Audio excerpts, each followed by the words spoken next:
நேயர்கள் அனைவருக்கும் வணக்கம். நான் உங்க ஆர்ஜே விமல்குமார் பேசுறேன். நீங்கள் கேட்டுக்கொண்டிருப்பது ஆகாஷ்வாணி சென்னை எஃப்எம் ரெயின்போ 101.4. நேர்களே, இன்றைய ரெயின்போ மேடை நிகழ்ச்சியில நாம சந்திக்கக்கூடிய விருந்தினர் தமிழ் சினிமாவில் நம்ம ரொம்ப ரசிக்கக்கூடிய கதாபாத்திரங்கள் நிறைய பண்ண நடிகர் அருள்தாஸ் அவர்கள். அவருடைய படங்கள் பாபநாசம், மகாராஜா, தாய் கிழவி இதெல்லாம் ரீசெண்டான விஷயங்கள். நம்ம ஸ்டார்ட் பண்ண டைம்ல யோசிச்சோம்னா நான் மகான் அல்ல, அழகர் சாமியின் குதிரை, அப்படியே தென்மேற்கு பருவக்காற்று, நீர்ப்பறவை, தர்மதுரை, சூதுகவும், தங்க மீன்கள், இப்படி நிறைய படங்கள்ல மட்டும் இல்ல வெப் சீரிஸ்லயும் வாரண்ட், நவம்பர் ஸ்டோரி, இப்படி வெப் சீரிஸ்லயும் சரி தமிழ் சினிமாவிலையும் சரி சூப்பரான கேரக்டர்ஸ்ல கலக்கிட்டு இருக்கக்கூடிய நடிகர் அருள்தாஸ் அவர்களை தான் சந்திக்கிறோம்.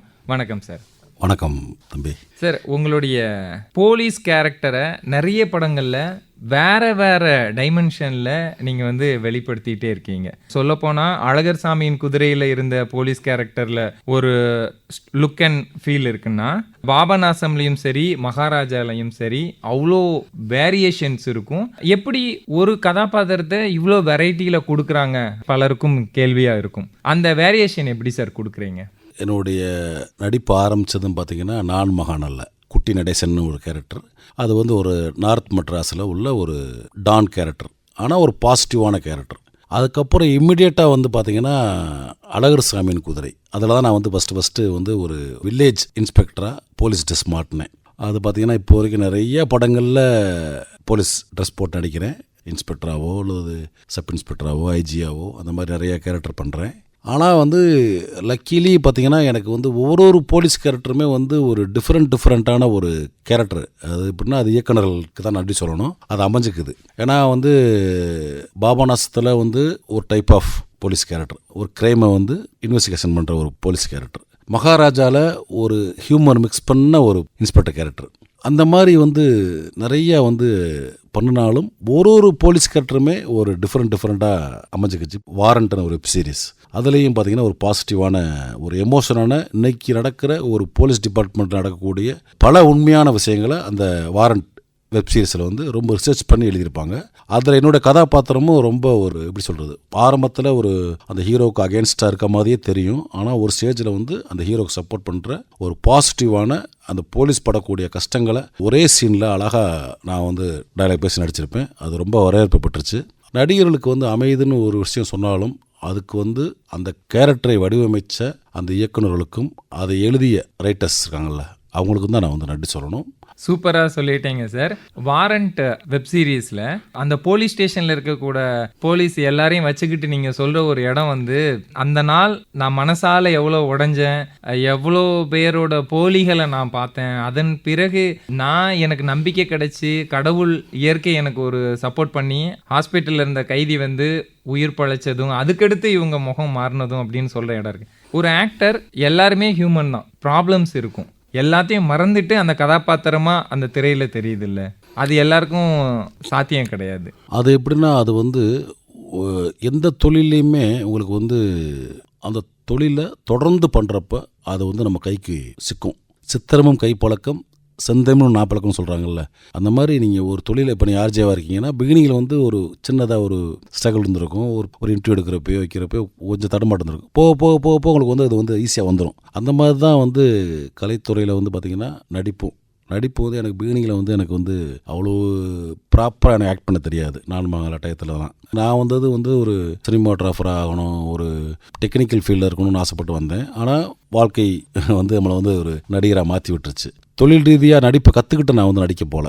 ஸோ அதனால் எனக்கு கொஞ்சம் தடுமாட்டங்கள் இருந்துச்சு. ஆனால் அதுவே தொடர்ந்து படங்கள் நடிக்க அந்த கேரக்டர் என்ன, அந்த கேரக்டர் என்ன டயலாக் பேசுது, அந்த கேரக்டரோட தன்மை என்ன, அந்த கேரக்டர் என்ன லுக்கில் இருக்கணும், என்ன மூடில் இருக்கணும், எல்லாமே இயக்குனர்கள் எனக்கு கற்று கொடுத்து ஓரளவுக்கு இன்றைக்கி நான் பண்ணேன். நான் நம்புகிறேன். ஷூட்டிங் ஸ்பாட்டுக்கு போகிறப்ப நமக்கு பர்சனல் லைஃப் இல்லை நமக்கு அன்றைக்கி சந்தோஷமான நாளாக இருக்கலாம், இல்லை கஷ்டமான நாளாக இருக்கலாம், எதுவாக இருந்தாலும் அதெல்லாம் மறந்து ஷூட்டிங் ஸ்பாட்டில் போய் அந்த கேரக்டர் என்னவாக இருக்குது அப்படின்றது ஒரு நடிகன் முழுசாக உணர்ந்து நடிக்கிறப்போ கண்டிப்பாக அது ஸ்க்ரீனில் ஒரு ஒரிஜினலாக வெளிப்படும். அதை தான் நான் பின்பற்றுறேன். தாய் கிழவி படம் சார், ஒரு கிராமத்து மனிதர், ஆட்டோ ஓட்டுநர், எல்லாம் தாண்டி ராதிகா மேம் அவருக்கு பையன். ஒரு இடத்துல சொத்துக்காக சண்டை போடுற ஒரு நெகட்டிவ் ஷேடு இருக்கும். இன்னொரு இடத்துல ஆட்டோ டிரைவராக பல பொதுமக்கள் ஏச்சு பேச்சுக்கும் கேட்டுக்கிட்டு சரிம்மா போமா அப்படிங்கிற சொல்கிற ஒரு ஹியூமர் தன்மையும் இருக்கும். இந்த கதாபாத்திரத்துக்கு உங்களை எப்படி ரெடி பண்ணீங்க? இல்லை, இயல்பாகவே எனக்கு வந்து ஒரு எப்படி ஒரு தன்மை உண்டுன்னா, நம்ம வந்து சவுத்துலேருந்து வந்த ஆள். என்னோடய சொந்த ஊர் வந்து மதுரை. வாழ்வியலாக ஒரு மிடில் கிளாஸ் ஃபேமிலி தான் எனக்கு வந்து பார்த்திங்கன்னா. அதனால் நம்ம வந்து எப்போயுமே இந்த மிடில் கிளாஸ் மக்களுடைய வாழ்க்கை, எளிய மனிதர்களுடைய கேரக்டர் எல்லாமே எனக்கு வந்து ரொம்ப லைவாக நான் பார்த்து வளர்ந்தவன். ஸோ இந்த ஆட்டோக்காரங்களாகட்டும், இல்லை காய்கறி விற்கிறவங்க, இல்லை மார்க்கெட்டில் வேலை பார்க்குறவங்க, ரேஷன் கடையில் வேலை பார்க்குறவங்க, பஸ் கண்டக்டர், இந்த மாதிரி எளிய மக்களோடைய நான் வந்து நிறைய பழகி பார்த்துருக்கேன். ஸோ அவங்களோட பாடி லாங்குவேஜ், அவங்களோட டயலாக் டெலிவரி, அவங்க எப்படி நடந்துக்கிறாங்கன்றது நமக்கு கண்கூட பார்த்து தான் இருக்கும். ஸோ அது வந்து ஈஸியாக எனக்கு வந்து அடாப்ட் ஆயிடுச்சு. இன்னொன்று பார்த்தீங்கன்னா, ராதியா மேடத்துக்கு பையனை அடிக்கிறது ஒரு பெரிய சவால். ஏன்னா அவங்க வந்து ஒரு எப்படி சொல்கிறது, ஒரு மாபெரும் நடிகை, நீண்ட காலம் இந்த நடிப்பு துறையில் இருக்கவங்க, எம்ஆர் ராதா பொண்ணு. ஸோ அவங்க கூட நடிக்கிறன்றது, காம்பினேஷன் நடிக்கிறப்பே ஒரு சின்ன ஜர்க் இருக்கும். ஆல்ரெடி நான் வந்து அவங்களோட வந்து தர்மதுரைன்னு ஒரு படத்தில் வந்து பையனாக நடித்தேன், விஜய் சேதுபதி படத்தில், சீனராமசாமி இயக்கத்தில். ஸோ ஆல்ரெடி அவங்களோட சின்ன அறிமுகம் இருந்தாலும் இந்த படம் வந்து த்ரூ அவுட்டான ஒரு கேரக்டர். பட் வந்து என்னென்னா, ரொம்ப நல்லா வந்து என்கரேஜ் பண்ணி கோஆப்ரேட் பண்ணி எங்களுக்கு வந்து மற்ற நடிகர்கள்லாம் சின்ன சின்ன ஆளுகளாக இருக்கும் பட்சத்தில் கூட அவங்க வந்து ரொம்ப சப்போர்ட் பண்ணி ரொம்ப என்கரேஜ் பண்ணாங்க. அது எங்களுக்கு பெரிய பலமாக இருந்துச்சு. இன்னொன்று பார்த்திங்கன்னா, அந்த சவுத்து கதைகள் பண்ணுறப்ப நம்மளுக்கு வந்து நம்மளும் அந்த சவுத் நேட்டிவிட்டி அப்படின்றதுனால வந்து அந்த டயலாக் டெலிவரி, கேரக்டர் என்னவா நமக்கு வந்து பேசணும், எந்த மாதிரி பால் லாங்குவேஜ் இருக்கணுன்றது நம்மளுக்கு வந்து ஈஸியாக புரிஞ்சுக்க முடிஞ்சிச்சு. இன்னொன்று, இந்த படத்தோட டைரக்டர் சிவகுமார் முருகேசன், அவருக்கு வந்து இந்த படம் முதல் படமாக இருந்தாலும் இந்த ஸ்கிரிப்டில் கிட்டத்தட்ட ஒரு 3-4 இயர்ஸ் அதில் அப்படியே கரைச்சி குடிச்சு வச்சுருந்தாப்புல. ஸோ ஒவ்வொரு நடிகர்களும் என்னவா மாடுலேஷனில் பேசணும், என்ன மாதிரியான பாடி லாங்குவேஜ் இருக்கணும் அப்படின்னு நுட்பமாக ஸ்பாட்டில் சொல்லி கொடுத்தாரு. ஏன்னா வந்து எப்பயுமே வந்து நம்ம எவ்வளோ படங்கள் பண்ணியிருந்தாலும் ஒவ்வொரு ஷூட்டிங் ஸ்பாட்டுக்கும் போகிறப்ப நம்ம வந்து ஒரு மாணவன் மனையில் தான் போகணும். ஏன்னா அங்கே வந்து வாத்தியார்ன்றது வந்து பார்த்திங்கன்னா ஒரு டைரக்டர் தான். அவர் சொல்லி கொடுக்குறத நம்ம அப்படியே பிரதிபலித்தாலே போதும், நம்ம பாஸ் ஆகிடலாம். அப்படி தான் நான் நினைப்பேன் எப்பயுமே. ஸோ அதை பூரா எங்கிட்ட சொல்லி கொடுத்து, டயலாக் அண்ணே இப்படி பேசுங்கண்ணே, இந்த மாதிரி நடந்து வாங்கண்ணே, இந்த மாதிரி பால் லாங்குவேஜ் இருக்கணும்னு சொன்னதுனால அப்படியே உள்வாங்கி எந்த விதமான கவன சிறலும் இல்லாமல் நடித்தனால தான் வந்து ஸ்க்ரீனில் அவ்வளோ பேர் கிடச்சி எங்களுக்கு. ஆக்டர்ஸோட காம்பினேஷன், ஒரு பக்கம் சிங்கம்புலி சார் ஹாஸ்பிட்டலில் அழுகிற இடம், பாலசரவணன் சார் அழுகிற இடம், நீங்கள் சென்டரில் இருப்பீங்க. அந்த கால்குலேட்டரை உடைக்கிற ஒரு இடமா இருக்கலாம், என்னடா இது இதுன்னுட்டு அப்படின்ட்டு. ஒவ்வொரு இடத்துலையுமே அந்த காம்பினேஷன் நிறைய சீன்ஸ் இருக்கும்போது நீங்கள் இதை சொல்கிறேன், நான் இதை சொல்கிறேன், இந்த கியூ இப்படி போய்க்கலாம் அப்படிங்கிற விஷயங்கள் எப்படி இருக்கும்? அந்த சீன் பேப்பர் டு ஃப்ளோரில் நம்ம வந்து ஆக்ட் பண்ணி பார்க்கும்போது சில விஷயங்கள் தேவைப்படும், அட்ஜஸ்ட்மெண்ட்டு. அதெல்லாம் எப்படி இருந்தது இந்த படத்தில்? பொதுவாக பார்த்திங்கன்னா, இந்த மாதிரி நிறைய ஆர்டிஸ்ட்டுகள் இருக்கப்போ அது வந்து ஒரு சின்ன போட்டி இருக்க தான் செய்யும். இன்னொன்று, நடித்த எல்லாருமே எனக்கு வந்து நண்பர்கள் தான், தம்பிகள் தான். அதனால் வந்து ஒரு ஆரோக்கியமான போட்டி இருந்துச்சு. எப்பயுமே ஒரு நல்ல ஸ்கிரிப்டுக்கு வந்து நடிகர்கள் மத்தியில் ஒரு ஆரோக்கியமான ஒரு போட்டி வந்துடும். கடமைக்கு நடிக்கலாம், இல்லை கடமைக்கு டயலாக் பேசலான்ற மூடு போய் பிரமாதமான சீன் இது, பிரமாதமான டயலாக்ஸ் அப்படின்னு ஒரு பாசிட்டிவ் வந்துடும் எல்லாத்துக்குமே. அந்த பாசிட்டிவ் வந்து எங்களுக்கு எப்படின்னா, தாய் கிழவி படப்பிடிப்பிலே இருந்துச்சு. இந்த படம் வந்து பிரமாதமாக வரும் அப்படின்னு நான் எல்லாருமே நம்பணும். ஸோ அதுக்கான இது வந்து பார்த்திங்கன்னா, ஷூட்டிங் ஸ்பாட்லேயே எங்களுக்குள்ள ஒரு ஆரோக்கியமான போட்டி இருக்கும். இந்த டயலாக் நான் பேசிக்கிறேன், நீ வந்து அப்புறம் இப்படி வா அப்படின்னு சொல்லி எல்லாருமே அப்படி தான் நடித்தோம். எங்களுக்குள்ள ஒரு பொறாமை இல்லை, ஒரு ஆரோக்கியமான போட்டி இருந்துச்சு.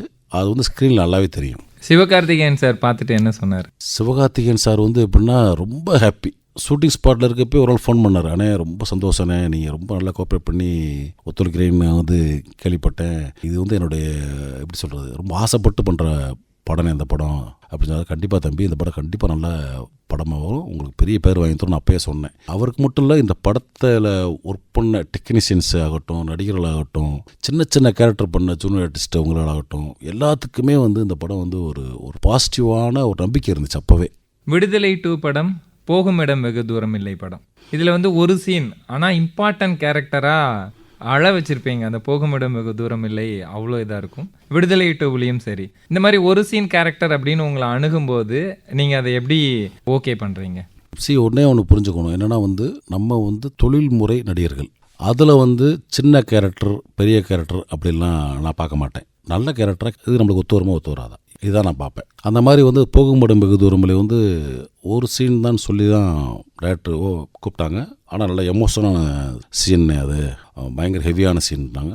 அதே மாதிரி ஷூட்டிங் ஸ்பாட் போடப்போ அதை டேரக்டர் நடித்து காமிச்சார். பயங்கர உண்மையிலே ஹெவியான சீன் தான். ஏன்னா ஒரு பொண்ணு விட்டு ஓடி போய் ஒரு தகப்பன் வீட்டில் கதற சீன் இருக்குல்ல, அவனோட தாய்கிட்ட, அந்த மாதிரி ஒரு சீனு உண்மையிலே ரொம்ப எமோஷனாக இருந்துச்சு. அவர் ஏன்னா டேரக்டரும் வந்து பிரமாதம் நடித்து காமிச்சார். எனக்கு தெரிஞ்சு நான் 50% தான் பண்ண நினைக்கிறேன். ஆனாலுமே வந்து ஸ்க்ரீனில் அவ்வளோ பெரிய பேர் கிடச்சி எனக்கு. அந்த மாதிரி ஒரு சீன் ஆகட்டும் இல்லை 2 சீன் ஆகட்டும் சில படங்களுக்கு வந்து அந்த அந்த சீன் வந்து பெரிய ஒரு ஹெல்ப்ஃபுல்லாக இருக்கும், நம்மளுக்கும் அது பெரிய பேர் வாங்கி தரும். அப்படித்தான் நான் வந்து அந்த படம் பண்ணேன். அதே மாதிரி வந்து விடுதலை 2ல் வந்து வெற்றிமாறன் சார் அவர் கூப்பிட்டாரு. தாஸ் மாதிரி ஒரு சின்ன போர்ஷன் தான், மாதிரி அன்னைக்கு படம் நல்லா இருக்குன்னு சொல்லி கூப்பிட்டாங்க. கண்டிப்பாக நான் வந்து ஓகே சார் நான் பண்ணுறேன்னு சொல்லிட்டு இந்த படம் பண்ணுறேன். அதுலேயும் வந்து நல்ல பேர் கிடச்சி. இந்த மாதிரி வந்து பொதுவாக சில படங்களில் வந்து த்ரோ அவுட் கேரக்டர் கிடைக்கும், சில படங்களில் வந்து ஒரு சின்ன போர்ஷனாக இருக்கும், ஒரு சின்ன கேரக்டராக இருக்கும். பட் நல்ல ஸ்க்ரீனில் அது வந்து நல்லா ஒர்க் அவுட் ஆகும்னு நமக்கு தெரியும்ல. அது அவங்க வந்து கதை சொல்கிறப்ப ஆகட்டும், இல்லை ஷூட்டிங் ஸ்பாட் போனப்போ ஆகட்டும், நமக்கு வந்து இது வந்து நல்ல பேர் வாங்கி கொடுக்கும். இல்லை வந்து இது இம்பார்ட்டண்டான கேரக்டர், ஆனால் 3 சீன் தான் வருது, ஒரு 4 சீன் தான் வருது, அதை நான் பார்க்க மாட்டேன். பட் அந்த கதைக்கு நம்ம இயல்புக்கு அது வந்து கரெக்டாக இருக்கும், நம்ம மைண்ட் செட்டுக்கான சீன் அது அப்படின்னு சொன்னால் கண்டிப்பாக நான் வந்து பண்ணிடுவேன். Super sir. ஒரு கலைஞனோட சமூக பொறுப்பு, மேடை பேச்சு, அதில் இருக்க கண்ணியம், இதெல்லாம் உங்ககிட்ட நாங்கள் பார்த்தப்போ டிஜிட்டல் மீடியா ஒரு போராட்டம் முன்னெடுக்குதுன்னப்போ அதுக்காக நீங்கள் வந்து ரோட்டில் இருந்தீங்க. நிறைய இடங்களில் இந்த பேச்சு வந்து மக்களை வந்து எப்படி மாற்றும் அப்படிங்கிறதுக்கு நம்ம தான் பொறுப்பு, அதனால் கவனமாக பேசணும் அப்படிங்கிற ஒரு விஷயத்தையும் வெளிப்படுத்தியிருப்பீங்க.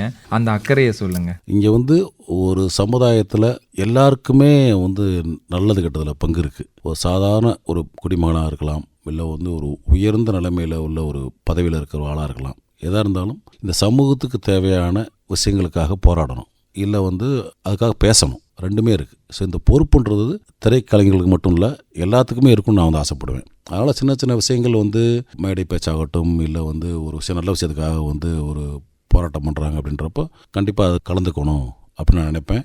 அப்படின்னா அதன் மூலிமா அடையாளப்படணும்னு நினைக்க மாட்டேன். நான் எப்பயுமே நான் அதுக்கு ஆசைப்படவும் மாட்டேன். என் மனசில் பட்டதை தைரியமாக பேசுவேன் மேடைகள்லையும் சரி. இங்கே வந்து ஈக்குவாலிட்டி முக்கியம். அது வந்து சின்ன விஷயமா இருந்தாலும் சரி, பெரிய விஷயமா இருந்தாலும் சரி, அதில் வந்து மக்களுக்கான விஷயங்களை மக்கள் தான் போராடி பெறணும். கலைஞனுக்கு உணவு கட்டுப்பாடு, உடல் வந்து கேமராவில் நிற்கும்போது அந்த ஃப்ரேமில் காட்டுற விதம் அப்படின்னு ஒன்று இருக்குது. அதாவது கதாபாத்திரங்களுக்கு நெகிழ்வுத்தன்மையாக வளையிற ஒரு இடம். அதே போல் ஒரு நடிகனாக தன்னை பயிற்சி எடுத்துக்கிறது, அடுத்தடுத்து நிறைய கேரக்டர்ஸை நம்ம புதுமையாக பண்ணுறதுக்கு, மக்கள்கிட்ட இன்னும் அந்த ஈர்ப்பையும் ரசிப்புத்தன்மையும் கதாபாத்திரத்தை ஒன்றி பண்ணுறதுக்கு, இதுக்கு உங்களுடைய மெனக்கடல் எப்படி இருக்கும்?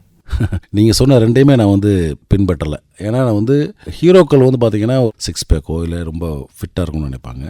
நான் பண்ணுறது பார்த்திங்கன்னா வந்து கதாபாத்திரங்கள் தான், அந்த கதையின் நாயகன் கிடையாது. நம்ம வீட்டில் உள்ள அப்பா எப்படி இருப்பார், ஒரு ஃபிட்டாக ஒரு மாதிரி 6 பேக் வச்சுட்டா இருப்பாங்க. அண்ணன் எப்படி இருப்பான், தம்பி எப்படி இருப்பாங்க, அக்கா எப்படி இருக்கும், நார்மலாக ஒரு உடம்பு கொஞ்சம் ஒரு சின்ன தொப்பை, இந்த மாதிரி தான் இயல்பான ஒரு மனிதர்கள். ஸோ அந்த மாதிரி நான் வந்து ஒரு உடம்பை ஃபிட்டாக வச்சுக்கிட்டு ஜிம்முக்கு போய் அப்படி ஒரு ஸ்ட்ரிக்டாக இருந்தேன்னா ஒரு பர்டிகுலர் கேரக்டர் தான் கிடைக்கும். நீங்கள் சொல்கிற மாதிரி போலீஸ் கேரக்டராக கிடைக்கலாம், இல்லை அந்த மாதிரி ஒரு ரொம்ப ஸ்ட்ரிக்டாக இருக்க மாதிரி தெரியும். இன்னும் பாடியும் உங்களுக்கு வந்து ஒரு ஃப்ரீயாக லூஸாக இருக்காது, ஒரு மாதிரி வரப்பாகவே இருக்க மாதிரி இருக்கும். ஸோ அதை நான் வந்து பின்பற்றலை ஒன்று. ஏன்னா இயல்பான ஒரு கேரக்டருக்கு நான் நினைப்பேன் எப்பயுமே. நான் வந்து ஒரு 10-15 வருஷம் ஒரு அசிஸ்டன்ட் கேமராமேனாக இருந்து ஒரு அசோசியேட் கேமராமேன் ஆகி அப்புறம் கேமராமேனாக வந்து நிறையா ஷூட்டிங் ஸ்பாட்டில் மற்ற நடிகர்கள் நடிக்க நான் பார்த்துப்போம்ல பக்கத்தில் இருந்து. ஆனால் இயற்கையாகவே நமக்குள்ள ஒன்று இருக்கும்ல, ஒவ்வொரு மனிதனுக்குள்ளும் ஒரு கண்டிப்பாக ஒரு நடிகன் இருப்பான். அம்மா அடித்தாலோ இல்லை அப்பா அடித்தாலோ வாத்தியார் அடித்தாலோ சின்னதாக நமக்கு ஒரு ஆக்டிங் வந்துடும். சார் அப்பா இங்கே வருங்கப்பா அப்படின்னு. அந்த மாதிரி ஒவ்வொரு மனிதனுக்குள்ளும் ஒரு சின்ன நடிகன் இருப்பான். ஒரு அழுகிறதுலே ஆகட்டும், சிரிக்கிறதுலே ஆகட்டும், இல்லை வந்து ஒரு எமோஷனாக இங்கே பேசுகிறப்போ ஒரு சின்ன ஆக்டிங் மிக்ஸ் பண்ணி தான் வரும். அது எல்லா மனிதர்களுக்குள்ளும் உள்ள இயற்கை படைப்பு அது. அந்த மாதிரி எனக்குள்ளே கொஞ்சம் இருந்திருக்குன்னு நினைக்கிறேன். அதை வந்து அழகாக ஒவ்வொரு டைரக்டரும் எனக்குள்ளே இருக்கிற ஒரு அந்த திறமையை அவங்க தான் வெளிக்கொண்டு வந்தாங்கன்னு நான் வந்து நம்புகிறேன் முழுசாக. ஏன்னா ஒவ்வொரு கதாபாத்திரம் பண்ணுறப்போ ஒவ்வொரு டைப் ஆஃப் ரியாக்ஷன்ஸு, ஒவ்வொரு டைப் ஆஃப் அந்த கேரக்டரோட மாறுபடும்ல. ஸோ இப்போ வரைக்கும் நான் எப்படின்னா ஒரு ஷூட்டிங் ஸ்பாட்டுக்கு போகிறப்போ நான் வந்து பயங்கரமாக அந்த கேரக்டருக்கு ப்ரிப்பேர் பண்ணி போகவே மாட்டேன். ஏன்னா நம்ம வந்து அந்த கேரக்டர் இப்படி பேசலாம் இல்லை இப்படி நடக்கலான்னு போவோம். ஆனால் ஷூட்டிங் ஸ்பாட்டுக்கு போனோன்னா அந்த டேரக்டர் அப்படி வேற சொல்லுவார், இல்லைண்ணே இந்த கேரக்டர் இப்படி கத்தக்கூடாதுண்ணே, கொஞ்சம் அமைதியாக பேசணும், அதே மாதிரி நடக்கிறது ஸ்லோவாக நடக்கணும், ஃபாஸ்ட்டாக நடக்கக்கூடாது, திரும்பி பார்க்குற போது கொண்டு இப்படி ஸ்லோவாக திரும்பி பார்க்கணும், இந்த சீன் டக்குன்னு திரும்பி பாருங்கன்னு சொல்லுவாங்க. அந்த சீனை வந்து நம்ம வேற மாதிரி நினச்சிருப்போம், அங்கே டைரக்டர் வந்து வேற மாதிரி சொல்லுவாங்க. ஏன்னா அவங்க தான் அந்த கேரக்டர் வந்து ஒரு வருஷமாவோ ஒரு 2 வருஷமாவோ அதை ஸ்கிரிப்ட் எழுதி அந்த கேரக்டர் என்ன மாதிரி இருக்கணும்னு முடிவு பண்ணியிருப்பாங்க. ஸோ அந்த முடிவுக்கு தான் நம்ம கட்டுப்படணும். ஸோ அதனால் எப்பயுமே நான் வந்து ஒரு எப்படி சொல்கிறது, ஒரு களிமண் மாதிரி ஒரு பிளாங்க் பேப்பர் மாதிரி தான் போவேன் ஷூட்டிங் ஸ்பாட்டுக்கு போகிறப்போ. அங்கே வந்து இயக்குநர்கள் என்ன சொல்கிறாங்களோ அதில் வந்து நம்ம சின்ன சின்ன ஒரு இம்ப்ரூவ்மெண்ட் பண்ணிக்கலாமே தவிர சின்னதாக அதுவுமே ரொம்ப இல்லாமல் டாமினேட் பண்ணாமல் அவங்க சொல்கிறத கேட்டு நடக்கிறது தான் நம்மளுடைய தொழில் நேர்மை. ஸ்டோரி சூஸ் பண்ணுறது சார், இப்போ உங்களோட ஒவ்வொரு கதாபாத்திரங்களும் வேறு வேறு தன்மையிலும் வேறு வேறு தளத்திலையும் இருந்து வேறு வேறு உடல் மொழியிலும் இருந்து வெளிப்படுது. உங்களுடைய கதை தேர்வு எப்படி இருக்கு? கதை தேர்வு அப்படின்னா நான் வந்து முக்கியமாக வந்து பணத்துக்கு முக்கியத்துவம் கொடுக்க மாட்டேன் ஃபஸ்ட்டு. ஏன்னா பணத்துக்கு முக்கியத்துவம் கொடுத்தா நேரம் நான் வந்து கிட்டத்தட்ட ஒரு 200-300 படம் நடிச்சிருப்பேன். நிறைய படங்கள் வருது, நடிச்சிருப்போம். அந்த மாதிரி வந்து இப்போ டெய்லி ஒரு பேமெண்ட்டு சரி ஓகே போகலாம் அப்படின்னு போக மாட்டேன்.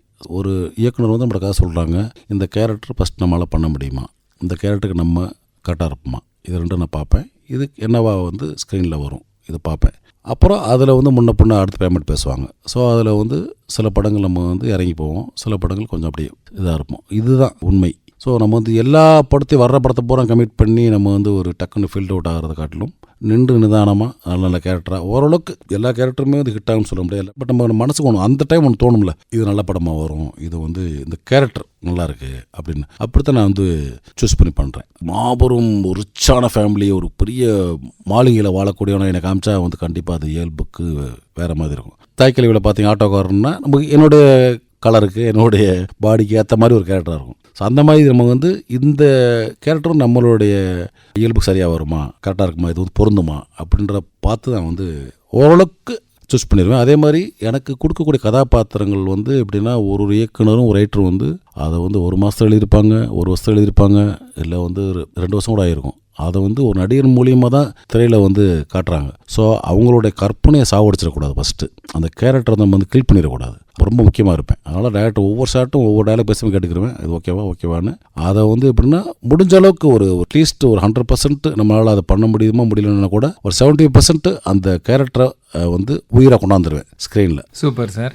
இயக்குனர்கள் சுசீந்திரன் சார், சீனு ராமசாமி சார், அவங்களுடைய சினிமா ஆரம்பமும் சரி உங்களுடைய ஆரம்பமும் சரி கொஞ்சம் பக்கத்தில் அப்படின்னு பார்த்துக்கலாம். அவங்களுடைய நிறைய படங்களில் உங்களுடைய கதாபாத்திரம் மிக முக்கியத்துவம் வாய்ந்ததாக இருக்கும். அது உங்களுக்கான ஆரம்ப காலம் ஆனால் முத்திரை பதிக்கிற கதாபாத்திரங்களாக இருந்துச்சு.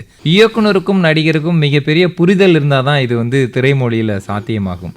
இவங்க 2 பேருக்கும் உங்களுக்கும் இருக்கிற அந்த புரிதல் பற்றி சொல்லுங்கள். இயக்குனர் சுசீந்திரனை பற்றி சொல்லணும்னா வந்து அவர் வந்து உதவி இயக்குனராக இருக்கப்போ எனக்கு தெரியும். நான் வந்து அப்போ வந்து உதவி ஒளிப்பதிவாளர். அப்போ இருந்தே ஒரு பேரன்புமிக்க ஒரு நட்பு, அதனுடைய வெளிப்பாடு தான் எனக்கு வந்து அந்த நான் மகனில் வந்து நான் குட்டி நடைசென்ற கேரக்டருக்கு வந்து நடிக்க வாய்ப்பு கிடச்சிச்சு. சீனு ராமசாமி வந்து எப்படின்னா என்னுடைய நெருங்கிய நண்பன். நான் அவனு ஒரே காலகட்டத்தில் சினிமாவுக்கு வந்து ஒரே காலகட்டத்தில் வந்து ட்ராவல் பண்ண கேரக்டர். அவன் வந்து பாலுமந்த சார்கிட்ட வந்து உதவி இயக்குனர் பண்ணுறப்பதே எனக்கு தெரியும். அந்த நட்பு வந்து அவன் படம் பண்ணுறப்போ நான் வந்து அப்போ தான் நடிகராக ஆயிருக்கேன். கரெக்டாக வந்து இந்த தென்மே பருவ காட்டில் வந்து அந்த வாய்ப்பு மாப்பிள்ளை இந்த காட்டு நீ பண்ணிடு அப்படின்னு சொன்னான். சினிமாவில் வந்து எப்படின்னா நட்புகள் நிறையா இருக்கும் பட்சத்தில் வாய்ப்புகள் நிறையா வரும். ஸோ காண்டாக்ட்ஸ் முக்கியம்ல எந்த தொழிலையுமே. அந்த காண்டாக்ட் வளர வளர வளர வளர உங்களுக்கான ஒரு வாய்ப்பு நல்லா வளரும். இன்னொன்று எங்கேயுமே நீங்கள் ஐயோ அவனை போட்ட டார்ச்சர்ப்பா வேணாம்பா அப்படின்னு நீங்கள் உங்களோட நடவடிக்கை இருந்துடக்கூடாது. எல்லாருமேயும் ஒரு நல்ல அன்பு செலுத்தி உங்களோட கேரக்டரைசேஷனாகவும் வந்து நல்ல கேரக்டராக இருந்து யாரையும் டார்ச்சர் பண்ணாமல் ரொம்ப டிமாண்ட் பண்ணாமல் ஸோ ஃப்ளெக்சிபிளாக நீங்கள் நடந்துக்கிட்டிங்கன்னா கண்டிப்பாக அடுத்தடுத்த வாய்ப்புகள் வரும். அதுதான் நான் எப்பயுமே சொல்லுவேன். 100-150 பேர் இருக்க இடத்துல நம்ம போய் ஒரு டாமினேட்டாவோ இல்லை டார்ச்சர் பண்ணியோ அந்த மாதிரி நடந்துக்கிட்டோம்னா தொடர்ந்து வாய்ப்புகள் வராது. இன்னொன்று எப்படி சொல்கிறது, நான் எப்பயுமே ஒன்று நம்புவேன், நம்ம வந்து அகச்சிறந்த பெரும் நடிப்பு புலிலாம் கிடையாது. நம்ம ஒரு கேரக்டர் தர்றாங்க, அதை நம்ம வந்து உணர்ந்து நடிக்கிறோம், அந்த கேரக்டரை வந்து கில் பண்ணாமல் பண்ணுறோம், நடிக்கிறோம், அதுதான். ஆனால் அதை மீறி வந்து நம்ம மேலே உள்ள ஒரு பேரன்பில் தான் நம்மளை நோக்கி வர்றாங்க, நம்ம நோக்கி அந்த வாய்ப்புகள் தர்றாங்க. ஸோ அந்த அன்பை அந்த நம்பிக்கையை கெடுத்துடாமல் நம்ம வந்து நடந்துக்கணும். எங்கேயுமே வந்து ஒரு கெட்டப்பேர் எடுத்துடக்கூடாது. நடிப்பு கலைத்துறை அப்படின்றது வந்து ஒரு பக்கம் இருந்தாலும் பர்சனலாக நம்ம யாரையும் ஹர்ட் பண்ணாமல் எப்பயுமே எல்லோரும் மீது அன்பு செலுத்தி தொடர்ந்து இருந்தீங்கன்னா கண்டிப்பாக வந்து ஒரு தொடர் வாய்ப்புகள் வரும். அதான் நான் வந்து நம்புவேன். சினிமாவில் உதவி அப்படிங்கிற ஒரு விஷயத்த நான் பார்த்த மொமெண்ட்னா மகாராஜா ஆடியோ லான்ச்சில் விஜய் சேதுபதி சார் சொல்லுவார், ஒரு 2 மிஸ்டு காலு அப்படியே அவங்க நம்பரையும் அவர் கரெக்டாக சொல்லிடுவார், ஃபுல் நம்பரே சொல்லிடுவார்.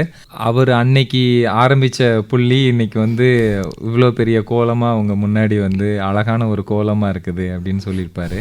உதவி செய்கிற மனப்பான்மை விஜய் சேதுபதி சார் அவருக்கு வாய்ப்பு நீங்கள் சொல்லிவிட்ட இடம் அப்படிங்கிறது அவர் வாழ்க்கையோட தீபத்தோட ஆரம்ப ஜோதியாக இருக்குது. அதை பற்றி சொல்லுங்கள். இல்லை, பொதுவாகவே எப்படின்னா நம்ம வந்து உதவுற குணம் எப்பயுமே இருக்கணும். அது வந்து வாய்ப்புகள் சொல்லி வர்றது மட்டும் இல்லை, நமக்கு வந்து நம்மளை விட எளியவர்களுக்கு நம்ம வந்து நம்மளால் இயன்றதை எப்பயுமே செஞ்சுட்டே இருக்கணும். எப்படி சொல்கிறது, இப்போ நம்ம ஒரு ஏரியாவில் இருக்கோம், அங்கே வந்து டெய்லி வந்து காலைல 6 மணிக்கு வந்து அந்த தெருவையே க்ளீன் பண்ணுறவங்க எத்தனையோ பேர் இருக்காங்க.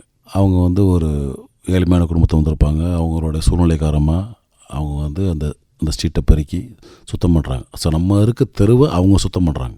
ஸோ இந்த மாதிரி வந்து நிறைய, நான் சொல்கிறது வந்து ஒரு சின்ன உதாரணம், இந்த மாதிரி நிறைய எளிய மக்கள் இருக்காங்கல்ல, அவங்களுக்கு நம்ம பர்சனலாகவே சின்ன நம்மளால் முடிஞ்ச அளவுக்கு எப்படி சொல்கிறது, பழைய ட்ரெஸ்ஸை கொடுக்கலாம், இல்லை புது ட்ரெஸ் வாங்கி தரலாம், இல்லை ஒரு சின்ன பொருளாதார உதவி பண்ணலாம், ஸ்கூல் ஃபீஸ் கட்டலாம், இல்லை ஸ்கூல் ஃபீஸில் ஃபுல்லாக கட்ட முடியல அட்லீஸ்ட் ஒரு 1000-2000 கொடுக்கலாம். இந்த மாதிரி இது வந்து இயற்கையாகவே ஒரு மனிதன்ட்டு இருக்கணும், ஒரு இயற்கை குணம்ன்றது இருக்கணும். இது ஒரு பார்ட். கலைத்துறையில் எப்படின்னா, எனக்கு ஒருத்தர் வாய்ப்பு தந்தார்ல, சுசீந்திரன் ஒருத்தர் வாய்ப்பு தந்தார். தராட்டி இன்றைக்கி நான் வந்து இங்கே உட்காந்து வந்து இன்டர்வியூ கொடுத்துக்க முடியாது ஒரு நடிகராக. அந்த மாதிரி ஒருத்தருக்கு ஒருத்தர் சொல்லிவிட்டு தான் வளர முடியும் எப்பயுமே. அந்த மாதிரி வந்து விஜய் சேதுபதி சின்ன கேரக்டர் பண்ணிக்கிட்டு இருந்தார். எனக்கு வந்து நான்மகனில் படத்தில் வந்து எனக்கு வந்து விஜய் சேதுபதி அறிமுகம், அதோட சரி அவ்வளோதான், சின்ன அறிமுகம் தான். அதுக்கப்புறம் வந்து பெருசாலாம் கான்டாக்ட் இல்லை. அப்போ சீனு ராமசாமி வந்து தென்மேற்கு பருவக்காட்டு படத்துக்கு வந்து ஆஃபீஸ் போட்டு அந்த படத்தில் ஹீரோவாக நடிக்க வைக்கிறதுக்கு நியூ ஃபேஸ் தேடிக்கிட்டு இருந்தாங்க. அது ஒரு 2-3 மந்த்ஸ் ஆச்சு. ஷூட்டிங் போகணும், அதுக்கான ஒரு நெருக்கடி இருந்தப்போ ஒரு நாள் என்ன சொன்ன, மாப்பிள்ளை மாதிரிடா ஆஃபீஸ் போட்டு ஒரு 3 மந்த்ஸ் ஆச்சு, யாரும் சரியான கிடைக்கலடா, என்னடா பண்ணுறதுன்னு பேசிகிட்டு இருந்தோம். ஏர்லி மார்னிங் ஒரு 6:30 மணிக்கு அப்படி காஃபி சாப்பிட்டு வந்து பேசிகிட்டு இருந்தோம். அப்போ எனக்கு திடீர்னு ஞாபகம் வந்துச்சு, சேதுனாவும் மாப்பிள்ளை மாதிரி ஒரு பையன் நான் பார்த்துருக்கேன் ஆல்ரெடி நான்மகன்ல டயத்தில், இந்த கேரக்டர் நல்லா இருப்பான்டா, பார்க்குறியான்னு கேட்டேன். மாப்பிள்ளை நீ வந்து கேமராமேன் கரெக்டாக சொல்லுவேன், வர சொல்கிறான்ட்டான். அப்போ நான் சேதுக்கு ஃபோன் பண்ணி இப்போ தான் அந்த வர சொன்னேன். சேது மாதிரி சீனு ராமசாமி ஃப்ரெண்டு, தெரியும் கூட நல்லா பண்ணாப்புல, ஆமாம் அடுத்து ஒரு படம் பண்ணுறாப்புல, அது மாதிரி ஒரு ஹீரோ கேட்டிருக்காரு, நான் சொல்லியிருக்கேன் உன்னைய, நான் கூட்டி போகிறேன் சொல்லிட்டு அவரை ஒரு இடத்துக்கு வர சொல்லி 2 பேரும் சேர்ந்து போனோம், இன்ட்ரடியூஸ் பண்ணி வச்சேன். அப்புறம் அவருக்கும் இவனுடைய இது பிடிச்சிருச்சு, அப்படியே டேக் ஆஃப் ஆனது தான் அந்த தென்மேற்கு பருவக்காட்டு படம். அதில் நானும் ஒரு கேரக்டர் பண்ணேன். அந்த படம் வந்து ஒரு நேஷனல் அவார்டெலாம் வாங்குச்சு. ஸோ மக்கள் மத்தியில் ஒரு சின்ன கவனம் பெற்றுச்சு அந்த படம். அதுக்கப்புறம் வந்து தொடர்ந்து பார்த்திங்கன்னா சேதுக்கு வந்து வரிசையாக படங்கள், சூதுகவும் அந்த மாதிரி நிறைய படங்கள் வந்து அப்படி இன்றைக்கி பெரிய ஹீரோவாக இருக்கார். அதுக்கு வந்து உண்மையிலே எப்படி சொல்கிறது, இந்த இயற்கைக்கும் பிரபஞ்சத்துக்கும் இறைவனுக்கும் நன்றி. சூப்பர். உதவியாளர் அப்படின்னு இந்த இடத்துல அவருக்கு மிகப்பெரிய உதவி பண்ணியிருக்கார் அப்படிங்கிறதோட சேர்த்து ரத்தம் நன்கொடையாளர் அப்படிங்கிற ஒரு விஷயத்தையும் சொல்லிடலாம். பிளட் டோனராக நீங்கள் வந்து அதையும் முன்னெடுக்கிறீங்க. அந்த ஒரு பொறுப்பு இருக்குல்ல, நம்ம உதவணும் அப்படிங்கிற ஒரு பொறுப்பு, அதில் இதையும் சேர்த்து சொல்லுங்கள். நான் வந்து இரத்த கொடையாளர், அதை நான் வந்து ரொம்ப பெருமையாக சொல்லிக்கிடுவேன். இன்றைக்கி வந்து மனித ரத்தம் வந்து பிற மனிதர்களுக்கு அவ்வளோ தேவைப்படுது. இன்றைக்கி வந்து பார்த்திங்கன்னா நோய்கள் அதிகமாகிடுச்சு, கேன்சர் பேஷண்ட் அதிகமாகிட்டாங்க. ஸோ நம்ம ரத்தம் தேவைப்படுது. ரத்தம்ன்றது நம்ம இயற்கையாக சொல்லப்போனால் நம்மளோட முடி மாதிரி வெட்ட வளருன்ற மாதிரி இது வந்து நம்ம கொடுக்க ஊறும். சென்னையில் உள்ள ராயப்பட்ட ஜிஹெச்சில் தான் போய் கொடுப்பேன். எப்பயுமே ஒரு 3 மந்த்ஸ் இல்லை 4 மந்த்ஸ் ஒன்ஸ் நான் போய் பிளட் டொனேட் பண்ணுவேன். நம்ம சைலண்டாக போவேன், கொடுத்துட்டு வந்துடுவேன். அது எனக்கு ரொம்ப மனசுக்கு ஒரு பக்கம் நிறைவாக, நம்ம பிளட்டு வந்து இப்போ நோயாளிக்கு உதவுது அப்படின்னு ஒரு மன நிறைவு இருந்தாலும் ரொம்ப கஷ்டமாக இருக்கும். என்ன அவங்க சொல்லுவாங்க, சின்ன பிள்ளைங்களுக்கெல்லாம் கேன்சர் வருது சார்ன்பாங்க, ரொம்ப கஷ்டமாக இருக்கும். இந்த நிகழ்ச்சியில் நான் கலந்துக்கிட்டது எவ்வளோ சந்தோஷப்படுறேனோ அதே மாதிரி இன்னொரு விஷயத்தை நான் சொல்லிக்கிறேன். இந்த நிகழ்ச்சியின் மூலியமாக நேயர்கள் அனைவருக்கும் வந்து கண்டிப்பாக வந்து நீங்கள் வந்து உங்களால் முடிஞ்ச அளவுக்கு உங்களோட ரத்தத்தை வந்து கொடையாக கொடுங்க. கண்டிப்பாக வந்து நம்ம வந்து ஒரு காசாவோ பொருளாவோ பணமாவோ தரதை மீறி நம்ம ரத்தம் பிற மனிதர்களுக்கு நோய்வாய்ப்பட்டவங்களுக்கு ரொம்ப தேவைப்படுது.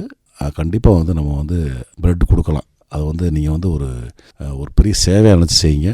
என்னோடய இருக்கரம் கூப்பி ரெயின்போ FM 101.4 நேயர்கள் அனைவருக்கும் நான் வந்து ஒரு பெரிய அன்பு வேண்டுகோளாக வச்சுக்கிறேன். Super sir. நீங்கள் சினிமா அப்படிங்கிறத கேமரா அப்படிங்கிற ஒரு விஷயத்தின் மூலமாக ஆரம்பிச்சிருக்கீங்க. இன்றைக்கி நடிகர் அப்படிங்கிற வெளிச்சம் சாதாரண பார்வையாளர்கள்ட்டேருந்து வாழ்க்கையிலேருந்து யோசிக்கும்போது மிகப்பெரிய உயரத்துக்கு சினிமா கொண்டு போய் நிறுத்தியிருக்கு. இதற்கு இடைப்பட்ட காலம் எல்லாமே உங்களோட கடின உழைப்பு அப்படின்னு சொல்லிடலாம். இந்த ப்ராசஸை எப்படி பார்க்குறீங்க? நான் வந்து மதுரையிலேருந்து சென்னைக்கு கிளம்பி வந்தது கிட்டத்தட்ட 92 அப்போ தான் வந்தேன். என்னோடய வாழ்க்கை வந்து வெட்டிங் ஃபோட்டோகிராஃபராக ஆரம்பிச்சிச்சு. அப்புறம் வீடியோகிராஃபராக மாறினேன். அதுக்கப்புறம் வந்து சினிமாவுக்கு போகலாம் அப்படின்னு ஆசைப்பட்டு சினிமாவுக்கு வந்து கேமராமேன் வாழ்க்கையை தொடங்கி இப்போ நான் வந்து நடிகராக இருக்கேன்னா கலைத்துறையிலேயே மட்டும் இருந்தேன். நம்ம இங்கே திரும்பி கடை வைக்கலாம், ஒரு பிஸ்னஸ் பண்ணலாம், ஒரு சைடு வருமானத்துக்கு அதை பண்ணலாம், இதை பண்ணலாம். இது வரைக்கும் நான் எதுவுமே பண்ணல. நிறைய பேர் சொல்லுவாங்க இல்லை நான் இது பண்ணலாம், பட் ஃபோக்கஸ்டு இதிலே மட்டும் இருந்தனால தான் இன்றைக்கி வந்து இருக்கேன். அடுத்து வந்து எப்படின்னா ஒரு சின்ன படங்கள் தயாரிக்கலாம்னு ஆசை இருக்குது. இந்த துறைக்குள்ளே ஒரு அனுபவம் இருக்குல்ல, துறைக்குள்ளே வந்து ஒரு நட்பு இருக்குது, ஒரு கான்டாக்ட்ஸ் இருக்குது. இதுக்குள்ளே நம்ம வந்து என்ன வேணால் பண்ணிக்கலாம். மேக்ஸிமம் ரொம்ப தப்பாகாது. இதை விட்டு துறையை விட்டு வேறு துறைக்கு போகிறதா அதில் வந்து நமக்கு வந்து குறைந்தபட்ச அனுபவம் இருக்கணும், இல்லாட்டி அனுபவசாலியில் சேர்க்கணும். அந்த அனுபவம் உள்ள வாய்ந்தவங்க நமக்கு வந்து நம்பிக்கையானவங்களாக இருக்கணும். அப்படின்றப்ப இல்லாட்டி அதில் ஏமாட்டம் அடைஞ்சிருவோம். நம்மளை ஏமாற்றிட்டு போயிட்டாங்கன்னா இதாயிரும், பெரிய பொருளாதார ரீதியாக கஷ்டப்பட்டுருவோம். ஸோ அது இல்லாமல் வந்து ஒரே துறையில் ஃபோக்கஸ்டாக இருந்து நேர்மையாகவும் உண்மையாகவும் இருந்தீங்கன்னா கண்டிப்பாக வந்து பெருவெற்றி பெறலாம். வானொலி வந்ததுக்கு ரொம்ப நன்றி சார்.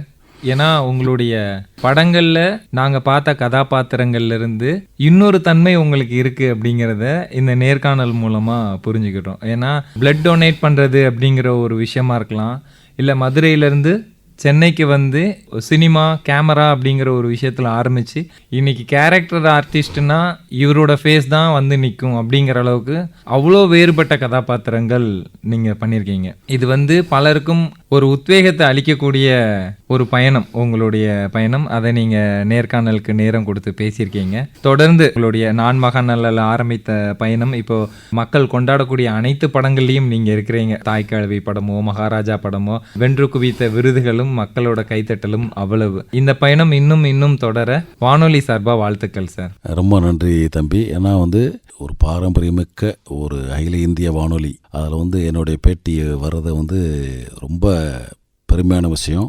அதுலேயும் வந்து பார்த்திங்கன்னா இந்த ரெயின்போ எஃப்எம் 101.4 இதை வந்து நிறைய நேயர்கள் வந்து கேட்குறாங்க. நானும் வந்து நிறைய இதை வந்து நான் வந்து அப்பப்போ கேட்டுக்கிட்டு இருப்பேன் கால் டிராவல்களில். என்னுடைய வாழ்க்கை பயணத்தில் சின்ன ஒரு பகுதியை வந்து நேயர்கள்ட்ட ஷேர் பண்ணுறதுக்கு ஒரு வாய்ப்பாக அதை வந்து நினச்சிக்கிறேன். இந்த வாய்ப்பை தந்த அகில இந்திய வானொலிக்கு என்னுடைய மிக்க நன்றி. உங்களுக்கு என்னோட நன்றி தம்பி.